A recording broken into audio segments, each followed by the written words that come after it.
حضرت معاذ بن جبل بیان کرتے ہیں، ایک روز رسول اللہ صلی اللہ تعالیٰ علیہ وآلہ وسلم ہمیں نماز فجر پڑھانے کے لیے تشریف نہ لائے۔ قریب تھا کہ ہم سورج طلوع ہونے کا مشاہدہ کر لیتے۔ پھر آپ صلی اللہ تعالیٰ علیہ وسلم بہت تیزی سے تشریف لائے، چنانچہ نماز کے لیے اقامت کہی گئی۔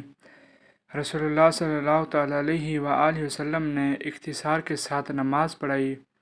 پس جب آپ صلی اللہ تعالیٰ علیہ وآلہ وسلم نے سلام پھیرا تو بآواز بلند فرمایا، اپنی جگہوں پر ایسے ہی بیٹھے رہو۔ پھر آپ صلی اللہ تعالیٰ علیہ وآلہ وسلم نے ہماری طرف متوجہ ہو کر فرمایا، میں ابھی تمہیں بتاتا ہوں کہ میں تمہیں نماز پڑھانے کے لیے کیوں نہیں آیا۔ میں رات کو بیدار ہوا، وضو کیا اور جس قدر مقدر میں تھا میں نے نماز پڑھی۔ مجھے نماز میں اونگ آنے لگی، حتیٰ کہ وہ مجھ پر غالب آ گئی۔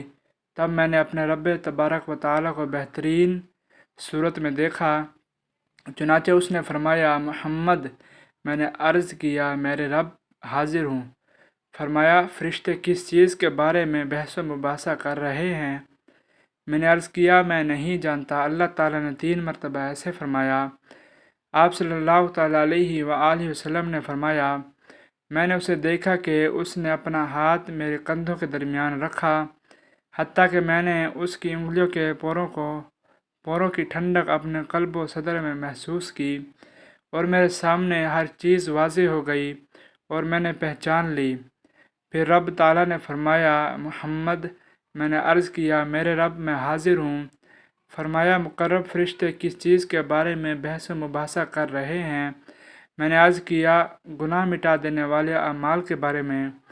فرمایا، وہ کیا ہے؟ میں نے عرض کیا، باجماعت نماز پڑھنے کے لیے چل کر جانا، نماز کے بعد مساجد میں بیٹھے رہنا، ناگواری کے باوجود اچھی طرح وضو کرنا۔ فرمایا، پھر وہ کس چیز کے بارے میں بحث کر رہے ہیں؟ میں نے عرض کیا، درجات کے بارے میں۔ فرمایا، وہ کیا ہے؟ میں نے عرض کیا، کھانا کھلانا، نرمی سے بات کرنا، اور جب لوگ سو رہے ہوں تو نماز تہجد پڑھنا۔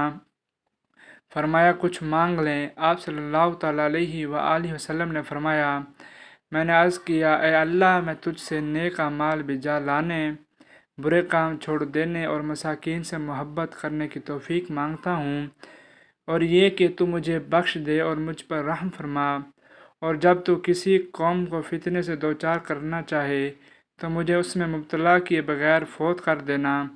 میں تجھ سے تیری محبت، تجھ سے محبت کرنے والوں کی محبت اور ایسے عمل کی محبت کا سوال کرتا ہوں جو مجھے تیری محبت کے قریب کر دے۔